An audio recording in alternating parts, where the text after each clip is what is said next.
देखिए, withdrawal, the word itself has the meaning withdrawal, मतलब हम एक चीज से निकलने की कोशिश कर रहे हैं, we are withdrawing from something. So the word is very easy to understand, but to go through it, जब हमको उससे गुजरना पड़ता है, बहुत कठिन होता है. जैसे आप और मैं, या मेरी बात ले लो, मुझे अगर चाय का शौक है, मुझे बहुत शौक है चाय पीने का, मुझे अभी भी चीनी नहीं छोड़ी जा रही. तो हमसे एक सिंपल चीज, शुगर नहीं छोड़ी जाती, हमको शुगर फ्री भी पसंद नहीं आता. तो जब ये जो इतने हाईली स्ट्रॉन्ग एडिक्टिव मटेरियल्स होते हैं, सब्सटेंसेस होते हैं, इनसे निकलना बहुत कठिन है, क्योंकि ये कनिंग बैफलिंग डिजीज है. नेवर फॉरगेट दैट, कि ये हमको बहुत ज्यादा सताता है. पहले हम इनके बॉस होते हैं, बाद में ये हमारे बॉस हो जाते हैं. So coming to your question of withdrawal, half of the people, Smita, I'll tell you, who come to me as clients, patients, or to other centers, get scared of withdrawal.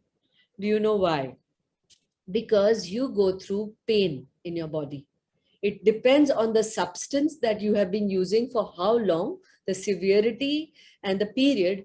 It results into the difficult withdrawal. As in, किसी किसी को बड़ा mild होता है, 2 या 3 दिन में hospital अगर डिटॉक्स करना है या विड्रॉल्स डॉक्टर के थ्रू करवाना है, तो 2-3 दिन में भी ठीक हो सकते हैं. बट किसी को 7 days, किसी को 10 दिन, किसी को 15-20 दिन भी लग सकते हैं. It all depends on the substance that you have used, the period. So the severity of the withdrawal is connected to your substance and the period, as I was telling you. Now here, if you're withdrawing, it is a sudden withdrawal, like you're going cold turkey. जिस दिन से आपने decide किया कि मुझे आज से alcohol या ड्रग्स नहीं लेना है, उस दिन से आप बंद कर सकते हैं. लेकिन आपका विड्रॉल सुपरवाइज्ड होना चाहिए, क्योंकि किसी को सिंपल स्टमक एक होता है, तो किसी को डायरिया हो जाता है, इस तरह का कि बंदा पूरी तरह ड्रेन हो रहा है, पेट दुख रहा है, एक अजीब तरीके की, सर में जैसे कोई हैमर्स मार रहे हैं, आपके हथौड़े लग रहे हैं. तो it is very tough to deal with it alone. You should deal with it under supervision. जो आपका राइट डॉक्टर हो, हॉस्पिटल के अंदर हो या घर के अंदर भी कर रहे हैं, आपको किसी न किसी का सपोर्ट चाहिए. दोस्त जो आपके वेल विशर हो, आपके आसपास होने चाहिए. फैमिली भी आपके आसपास होनी चाहिए, जो आपको इससे आगे बढ़ा सके. while the withdrawal is happening, the counseling can also begin, so that your mind starts settling down.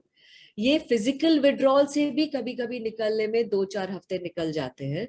और उसमें एक एक कठिन चीज ये हो सकती है कि बंदा बोले, नहीं बा, मुझसे ये नहीं सहा जाता, I better go back to my substance. So jumping back into the black hole is very fast. They can go back. So if they are supported by friends, family, and counselors, we can guide them through, just push them, motivate them to remain there.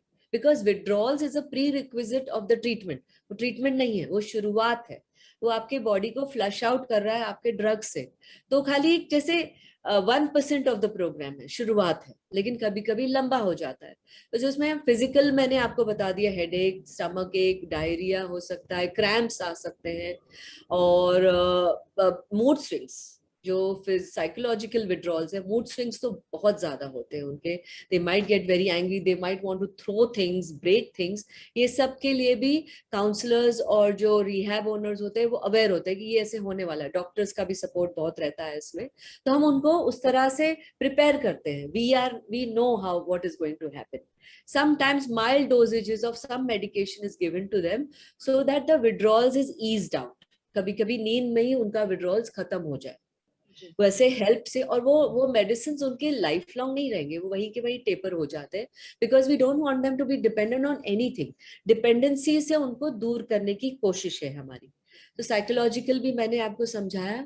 जहां तक इनके emotional withdrawals होते हैं, उसको कभी कभी 6 हफ्ते 8 हफ्ते लग जाते हैं. सो इफेक्ट्स जो फिजिकल होते हैं वो कभी कभार जल्दी खत्म हो जाते हैं, बट साइकोलॉजिकल और इमोशनल विड्रॉल्स जो होते हैं, उनमें बहुत काफी टाइम लगता है. कभी कभी आप इनको देखोगे तो ऐसा लगेगा जैसे इन्होंने अभी अभी कुछ पिया है या यूज किया है. But it's not that. It is the body is going through withdrawals, which is taking longer time. You will see them tremoring. It is called delirium tremens, where the hands are shaking, eyeballs are also shaking, tongue shakes. But it's a sign that slowly they are going to come out of it. So there is not a thing that they should get scared.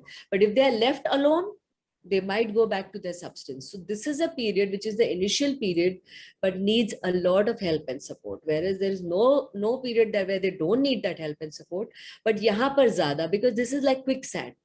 यहाँ से वो जल्दी भागकर फिर से अपने black hole में जा सकते हैं, तो हमको इनको यहाँ पर बचाना है, हेल्प करना है, so वो है withdrawal.